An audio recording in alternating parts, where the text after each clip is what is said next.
الحمد لله الذي هدانا للإسلام،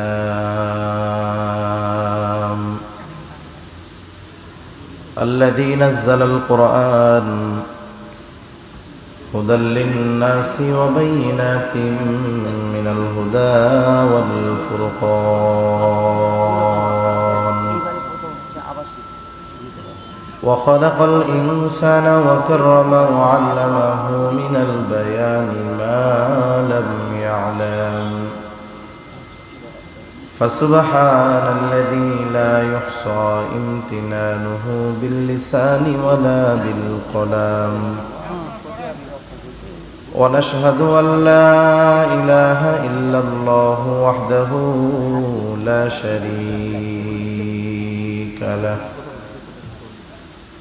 ونشهد أن سيدنا وسندنا وحبيبنا وطبيبنا وأولانا ومولانا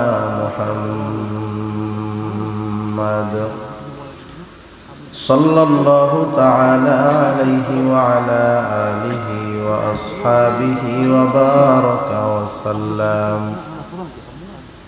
وبارك وسلم تسليما كثيرا أما بعد، فأعوذ بالله من الشيطان الرجيم. بسم الله الرحمن الرحيم.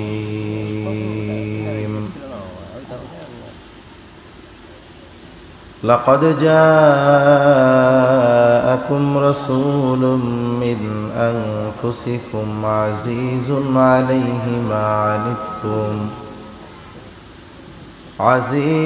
عليه ما عنتم حريص عليكم بالمؤمنين رؤوف رحيم.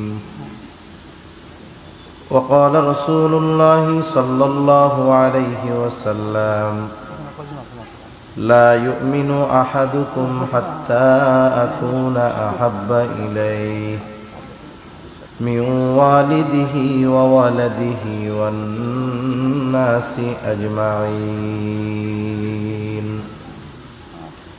أو كما قال النبي صلى الله عليه وسلم: صدق الله العلي العظيم، وصدق رسوله النبي الكريم، ونحن على ذلك من الشاهدين والشاكرين، والحمد لله رب العالمين.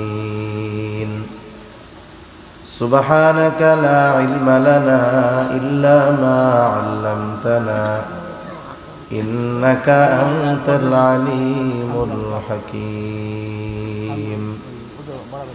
اللهم صل على محمد وعلى آل محمد كما صليت على إبراهيم وعلى آل إبراهيم إنك حميد مجيد.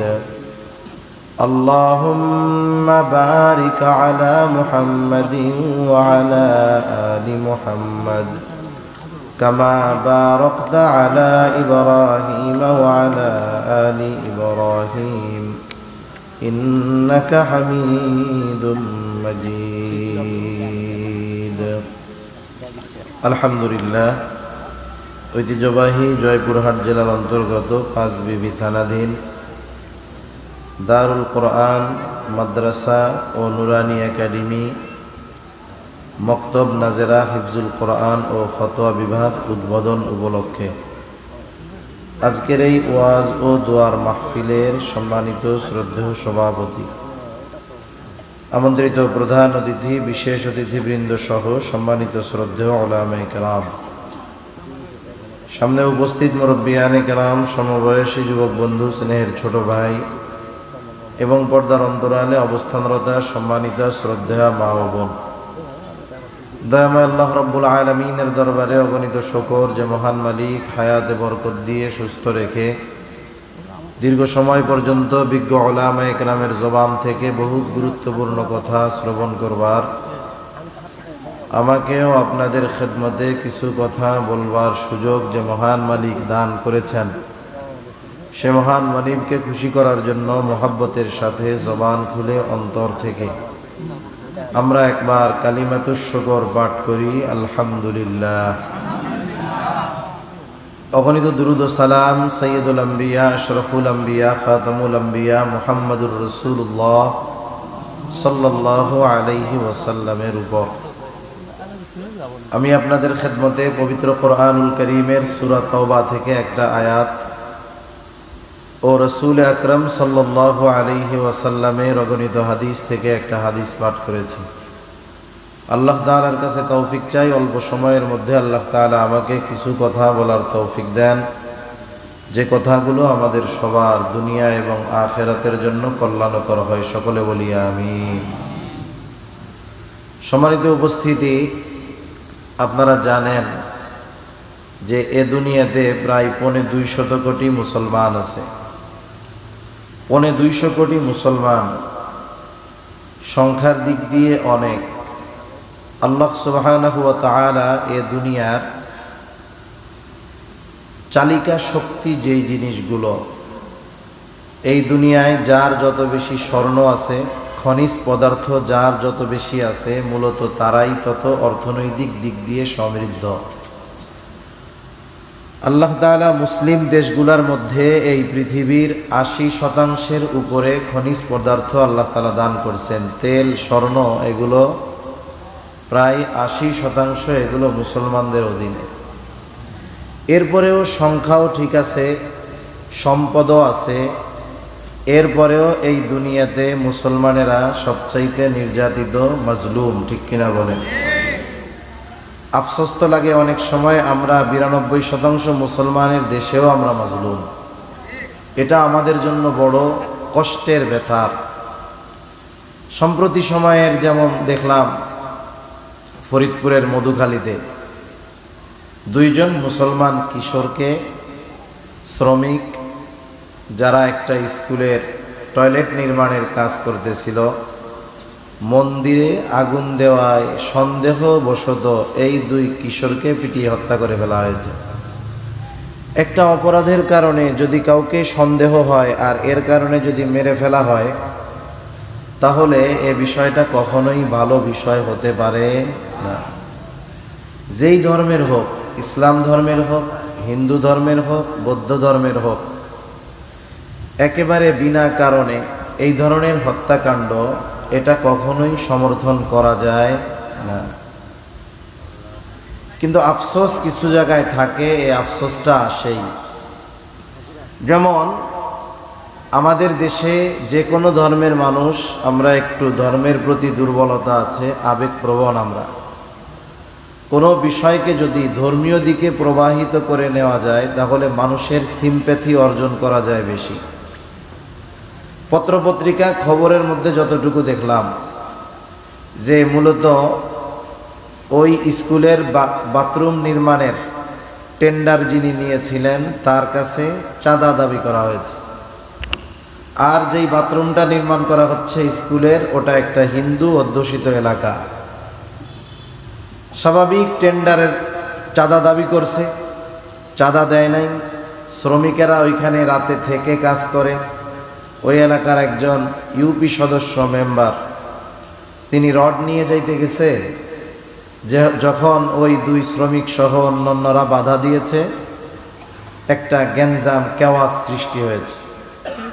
এরপরে আসলো, যতটুকু খবরে পড়ছি আমি আপনাদের সেটাই বলতেছি। এরপরে আসলেন এলাকার চেয়ারম্যান। এলাকার চেয়ারম্যান আসলো, ওই দিক দিয়ে মন্দিরে আগুন দেওয়া হলো, কারা দিল না দিল। চেয়ারম্যান এসে ওই 2 কিশোরকে সবার সামনে প্রথমে আঘাত করলো, রড দিয়ে আঘাত করেছে। হিন্দুরা কেউ কিন্তু আঘাত করে নাই আগে, এটা বাস্তব। কিন্তু যখন চেয়ারম্যান আঘাত করেছে, সাধারণভাবে মানুষ সুযোগ পাইছে কি পায় নাই? এইবার সবাই তাকে পিটানো শুরু করছে। একেবারে স্পট ডেড, দুইটা একেবারে তরুতাজা প্রাণ।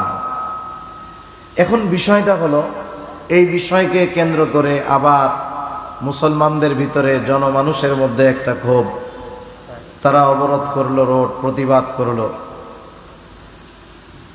এখানে সান্ত্বনামূলক কথা বা কোনো প্রতিশ্রুতি দিয়ে তাদেরকে থামানো উচিত ছিল, কিন্তু যেই গুলি রাষ্ট্রের সাধারণ মানুষের ঘামের টাকায় কেনা, এই গুলি আবার এই দেশের মানুষের বুকের দিকে যদি তাক করা হয়, মারা হয়, ছোড়া হয়, এটা বড় হৃদয় বিদারক বিষয়, ঠিক কিনা বলে? এজন্য আমরা কোনো ধরনের কোনো অহিংসতা, ধর্মীয় ব্যাপার নিয়ে যেই সংঘর্ষ, এটা আমরা চাই না। এদেশে যুগ যুগ ধরে শতাব্দীর পর শতাব্দী সহ অবস্থান, হিন্দু মুসলিম একসাথে বসবাস করে, পাশাপাশি অবস্থান করে, একই বাজারে বাজার করে, একই গ্রামে বসবাস করে। কিছু স্বার্থান্বেষী মহল শুধুমাত্র তাদের স্বার্থ উদ্ধারের কারণে এই শান্তিপূর্ণ পরিবেশগুলাকে বারবার ঘোলাটে করার অপচেষ্টা করে, ঠিক কিনা বলে?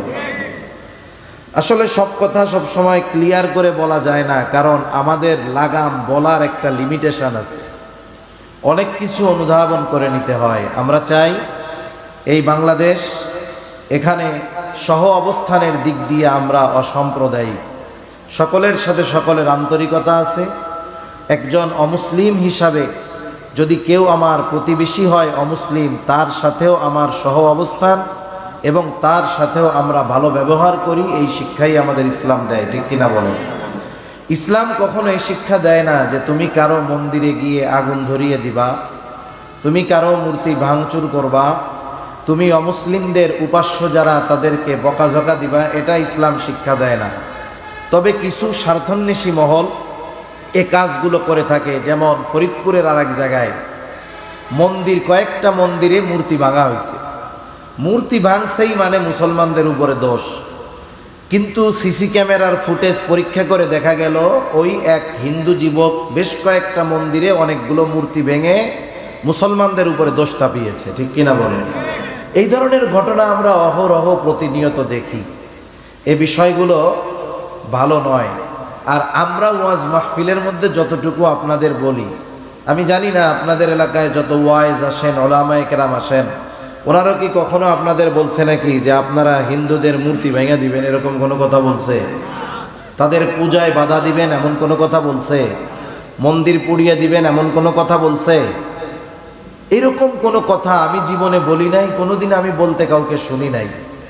তবে একটা বিষয়ের উপরে আমরা কঠোরতা আপনাদেরকে বলি, কঠোরভাবে, যে খবরদার তাদের ধর্মীয় আচার অনুষ্ঠান তারা পালন করুক, কোনো অসুবিধা নাই, কিন্তু আপনি একজন মুসলমান ইমানদার, আপনাকে আপনার ধর্মীয় বিষয়গুলো জানতে হবে, ঈমানের মূল্য জানতে হবে। কারণ ইসলাম বলে আপনি যদি এই ধরনের কর্মকাণ্ডের সাথে জড়িয়ে যান, তারা যেগুলো করে সেগুলো যদি আপনি করেন, আপনার দিন, আপনার জীবন ব্যবস্থা, ইসলাম বলে আপনার ঈমান থাকবে না। সেই জন্য তারা তাদের ধর্মীয় আচার অনুষ্ঠান পালন করুক, আপনি যদি ঈমানদার হন ওই সমস্ত কাজে অংশগ্রহণ করতে পারবেন। এই বিষয়টা আমরা কঠোরতার সাথে বলি, কিন্তু কখনো বলি না তাদের দেবদেবীদেরকে গালি দেন। কেন বলি না? কারণ আল্লাহ তাআলা মানা করে দিয়েছেন। আল্লাহ তাআলা বলেন, ওয়ালা তাসুব্বুল্লাযীনা ইয়াদউনা মিন দুনিল্লাহ ফায়াসুব্বুল্লাহা আদওয়াম বিগাইরি ইলম। আল্লাহ তাআলা বলেন, ওয়ালা তাসুব্বুল্লাযীনা ইয়াদউনা মিন দুনিল্লাহ, তারা আল্লাহকে বাদ দিয়ে যাদেরকে উপাস্য হিসাবে গ্রহণ করেছে, তোমরা তাদেরকে বকাঝকা দিও না, তাদের দেবদেবী, তাদের উপাস্যদের বকাঝকা দিও না। তুমি যদি তাদের দেবদেবী উপাস্যদেরকে বকা দাও তাহলে কি হবে? ফায়াসুব্বুল্লাহা আদওয়াম বিগাইরি ইলম, তারা অজ্ঞতার কারণে, শত্রুতাবশত তোমাদের এই বকা দেওয়ার কারণে আল্লাহকে বকা দিবে, ঠিক কিনা বলেন? এজন্য আসলে এদেশে শান্তি বিনষ্ট করতে চায় একদল স্বার্থান্বেষী মহল, এটা বাস্তবতা। কারা করে, কি জন্য করে, এ বিষয়গুলো আমাদের অনেক জানা আছে, কিন্তু সব কথা সব সময় বলা যায় না। আল্লাহ তাআলা আমাদেরকে কথাগুলো বুঝবার তৌফিক দান করুক, সকলে বলি আমিন। আমরা অবশ্যই রাষ্ট্রের কাছে ওই দুই কিশোর যাদের দুইজনকে যারা নির্মমভাবে শহীদ করেছে, আমরা এই রাষ্ট্রের কাছে ন্যায় বিচার চাই, ঠিক কিনা বলেন? মনে রাখতে হবে, একটা মানুষকে এভাবে মেরে ফেলা এটা কখনো যুক্তিসঙ্গত কারণ হতে পারে না। আর যদি এই ধরনের অপরাধের ন্যায় বিচার না হয়, শাস্তি না হয়, বলেন তো অপরাধের প্রবণতা বাড়বে নাকি কমবে? সমাজ বিজ্ঞানীরা বলেন, যখন কোনো অপরাধের বা অপরাধীর তার অপরাধের সঠিক বিচার হয় না, তখন সমাজে ওই ধরনের অপরাধ বেড়ে যায়। সমাজে যারা অপরাধ করে, অপরাধীর যদি সঠিক বিচার না হয়, তাহলে অপরাধ কমবে না, বরং দিন যাবে খুন খারাপি, দুর্নীতি, ধর্ষণ, হত্যা এগুলো বাড়তেই থাকবে, ঠিক কিনা বলেন? এজন্য ন্যায় বিচার দরকার। আমরা এই ব্যাপারে ন্যায় বিচার আশা করি। সম্মানিত উপস্থিতি, আমি যে আয়াতটা আপনাদের খেদমতে তিলাওয়াত করেছি, উক্ত আয়াতে কারিমার মধ্যে আল্লাহ সুবহানাহু ওয়া তাআলা আমাদেরকে রসুল আকরাম সাল্লাল্লাহু আলাইহি ওয়াসাল্লামের উম্মত হওয়া কতটা যে সৌভাগ্যের ব্যাপার, এই বিষয়গুলো নিয়ে আল্লাহ তাআলা বলেছেন। মূলত আল্লাহ তাআলা তো এই দুনিয়াতে আমাদেরকে অজস্র অগণিত নেয়ামত দান করেছেন। আল্লাহ প্রদত্ত নেয়ামতের হিসাব এই দুনিয়ার কেউ করতে পারবে না, কারণ আল্লাহ তাআলা বলেন, ওয়া ইন তাউদ্দু নি'মাতাল্লাহি লা তুহসুহা, তোমরা যদি আল্লাহর নেয়ামত সমূহ গণনা করো হিসাব করতে পারবা না। আবার বিষয়টা এমন নয় যে আল্লাহ তাআলা অগণিত নেয়ামত দিয়েছেন বিধায় নেয়ামতের দাম কম, বিষয়টা আবার এরকম না। অনেক সময় বাজারে এমন হয়, আমাদের ঢাকা শহরে দেখি আমরা, অফ সিজনে যখন সিজন থাকে না, ওই সময় 1 কেজি টমেটো 250 টাকা 300 টাকাও কেজি হয়। আপনাদের জয়পুর হাটে কোনো সময় এরকম হয়েছে নাকি? মোটামুটি বাড়ে আর, কিন্তু যখন টমেটোর সিজন, অনেক জায়গায় দেখি 200 টাকা মনও বিক্রয় হয় না, ঠিক কিনা বলেন? তাহলে ওই সময় দাম বাড়ে কেন? বলে ওই সময় বাজারে পাওয়া যায় কম। এই সময় দাম কমে কেন? বলে বাজারে পাওয়া যায় অনেক, যেহেতু চাহিদার তুলনায় অনেক আছে, এই জন্য বাজারে দাম কম, ঠিক কিনা বলেন? তাহলে আল্লাহ তাআলা নেয়ামত দিয়েছেন অগণিত। নেয়ামত অগণিত হওয়ার কারণে নেয়ামত যে কম দামি, বিষয়টা কি এরকম নাকি? বরং আল্লাহ তাআলা বান্দার প্রয়োজনার্থে অনেক দামি দামি নেয়ামত অতি সহজে আল্লাহ তাআলা দান করেছেন। একটা উদাহরণ দিলে বুঝতে সহজ হবে। ভাই একটা পানি আনবেন, একটা টিস্যু আনবেন। আচ্ছা ঠিক আছে, আচ্ছা ফিয়ামানিল্লাহ। আল্লাহ তাআলা বান্দার যেই বিষয়গুলো অতি প্রয়োজনীয়, এই রকম জিনিস আল্লাহ অতি সহজে দান করেছেন। যেমন বান্দার বেঁচে থাকার জন্য অপরিহার্য যেই জিনিসগুলো, এর মধ্যে একটা হলো অক্সিজেন। খাবারবিহীন কয়েকদিন মানুষ বেঁচে থাকতে পারে, অক্সিজেন ছাড়া আপনাদের এলাকায় 2-4 জন বেঁচে আছে, এরকম খবর আছে নাকি আপনাদের কাছে? চিকিৎসা বিজ্ঞান বলে মাত্র 5টা মিনিট যদি কেউ অক্সিজেন না নিতে পারে, অথবা 5টা মিনিট সে কার্বন ডাই অক্সাইড না ছাড়তে পারে, তাহলে সে এ দুনিয়াতে আর থাকতে পারবে না। আল্লাহ তাআলা এইরকম দামি নিয়ামত, যেটা আমাদের বেঁচে থাকার জন্য অপরিহার্য, টাকা দিয়ে কেনা লাগে? একটু জবাব দেন, টাকা দিয়ে কেনা লাগে? বাজারে গিয়ে রিসার্চ করা লাগে? আল্লাহ তাআলা অতি সহজে আমাদেরকে এইরকম দামি নিয়ামত দান করেছেন, একটু কঠিনও করেন নাই। আবার এই দামি নিয়ামতের নিয়ন্ত্রণ অন্য কারো হাতে তুলে দেন নাই। যদি এমনটা হইতো যে নিয়ম হইতো এই যে অক্সিজেনের গোডাউনের চাবি যেই দেশের শাসক, ওই দেশের শাসকের হাতে থাকবে, তাইলে মনে হয় আমিও বেঁচে থাকতে পারতাম না, ঠিক কিনা কোন? আল্লাহ তাআলা এই বান্দার অপরিহার্য যেই জিনিস, এটার নিয়ন্ত্রণ দুনিয়ার কারো হাতে দেন নাই। আবার আল্লাহ তাআলা কঠিন করে দেন নাই যে যারা নামাজ পড়বে তাদেরকে দেওয়া হবে, ফজর পড়লে জোহর পর্যন্ত পাবে, জোহর পড়লে আসর পর্যন্ত পাবে, আসর পড়লে মাগরিব পর্যন্ত অক্সিজেন পাবে, মাগরিব পড়লে এশা পর্যন্ত পাবে, এশা পড়লে আবার ফজর পর্যন্ত অক্সিজেন পাবে। এই নিয়ম যদি আল্লাহ কইরা দিত, তাইলে এ দুনিয়ায় একটাও বেনামাজি থাকতো? আল্লাহ তাআলা অতি সহজে দিয়েছেন, সবাইকে আল্লাহ তাআলা দেন। এটা দামি একটা নিয়ামত, যেটা প্রতিনিয়ত আমরা ভক্ষণ করতেছি। তবে এটা সবচাইতে দামি নিয়ামত নয়। একটা মানুষের জন্য আল্লাহ প্রদত্ত সবচাইতে দামি নিয়ামতের নাম হলো ঈমান। জবান খুলে বলেন কি? আরো জোরে বলেন কি? ঈমান কত দামি এক সম্পদ, কত দামি এক নিয়ামত। আমি যদি ওইদিকে লম্বা কথা বলতে চাই তাইলে যেই আয়াত তিলাওয়াত করছি ওই আয়াতের কথা বলা আমার কঠিন হয়ে যাবে। এরপরেও সংক্ষেপে বলি, যেহেতু সময় সংক্ষিপ্ত, হুজুর অল্প সময়ের মধ্যে চলে আসবে।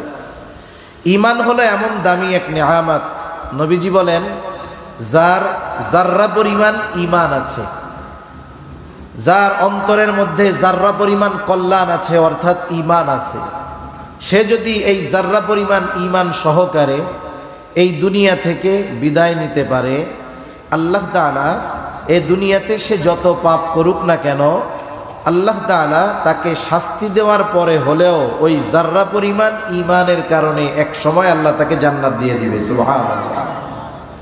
জান্নাতটা কতটুকু হবে? রাসূল আকরাম সাল্লাল্লাহু আলাইহি ওয়াসাল্লাম বলেন, যেই ব্যক্তি সবচাইতে ছোট জান্নাতের মালিক হবে তার জান্নাতের পরিধিও হবে কমপক্ষে এই দুনিয়ার 10 গুণ। এত আস্তে বললেন সুবহানাল্লাহ। এই যে সুবহানাল্লাহ গুলো বলতেছেন এগুলো তো জান্নাতে গাছ হিসাবে হয়ে যাচ্ছে। তাজার আওয়াজ কেন?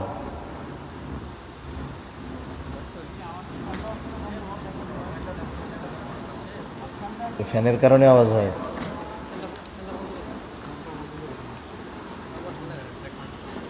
তাহলে জাররা পরিমাণ ঈমানের মালিক সে জান্নাত পাবে কমপক্ষে এই দুনিয়ার কয় গুণ? একটু জবান খুলে বলেন তো। 10 গুণ। তাহলে সবচেয়ে দামি নিয়ামত হলো ঈমান। আর দামি দামি নিয়ামতগুলোর মধ্যে অন্যতম এক দামি নিয়ামত আমাদের জন্য যে আল্লাহ তাআলা বিনা টাকায়, বিনা চাওয়ায়, বিনা দরখাস্তে মুহাম্মাদুর রাসূলুল্লাহ সাল্লাল্লাহু আলাইহি ওয়াসাল্লামের উম্মত আল্লাহ তাআলা আমাদেরকে বানিয়েছেন। সুবহানাল্লাহ। আল্লাহ তাআলা মুহাম্মাদুর রাসূলুল্লাহ সাল্লাল্লাহু আলাইহি ওয়াসাল্লামকে বিশেষ করে মুমিনদের জন্য বিশেষ অনুগ্রহ হিসাবে অভিহিত করেছেন। আল্লাহ তাআলা বলেন, লাকাদ মান্নাল্লাহু আলাল মুমিনিনা ইয বা'আসা ফীহিম রাসূলাম মিন আনফুসিহিম। আল্লাহ রাব্বুল আলামিন বলেন, লাকাদ মান্নাল্লাহু আলাল মুমিনিন, মুমিনদের উপর আল্লাহ তাআলার বিশেষ অনুগ্রহ। ইয বা'আসা ফীহিম রাসূলাম মিন আনফুসিহিম, যে তিনি তাদের মধ্য থেকে তাদের জন্য একজন রাসূল প্রেরণ করেছেন। তাহলে আল্লাহ রাব্বুল আলামিন জানায় দিলেন এই রাসূল হলো মুমিনদের জন্য অনুগ্রহ, বিশেষ অনুগ্রহ। তবে নবী মুমিনদের জন্য বিশেষ অনুগ্রহ, তবে গোটা সৃষ্টি জগতই নবীজির দ্বারা উপকৃত হয়। এই জন্য আল্লাহ রাব্বুল আলামিন আমার আপনার নবীজিকে গোটা সৃষ্টি জগতের জন্য রহমত হিসাবে অভিহিত করেছেন। পবিত্র কোরআনুল কারীমের সর্বাধিক পাঠিত সূরার নাম হলো সূরা ফাতিহা। সূরা ফাতিহা এমন একটা সূরা প্রত্যেক নামাজের প্রতি রাকাতে লাগে। ইমামের পেছনে যখন পড়া হয়, ইমামের কেরাত, মুসল্লির কেরাত, একা যখন পড়া হয়, নিজে পড়া হয় সূরা ফাতিহা। মোট কথা হইল প্রত্যেক নামাজের সূরা, প্রত্যেক রাকাতে সূরা ফাতিহা লাগে। জামাতে পড়ুক আর একাকী পড়ুক, সূরা ফাতিহার প্রয়োজন হয়। এই সূরা ফাতিহার শুরুতেই আমরা বলি আলহামদুলিল্লাহি রাব্বিল আলামিন। আমরা বলি সকল প্রশংসা আল্লাহর জন্য, যিনি জগৎ সমূহের রব, জগৎ সমূহের প্রতিপালক। সব প্রশংসা আল্লাহর জন্য, যিনি জগৎ সমূহের রব। আলম একবচন, আলামিন বহুবচন। তার মানে আলম তথা জগৎ একটা নয়, বরং অগণিত জগৎ যিনি সৃষ্টি করেছেন তিনি কে?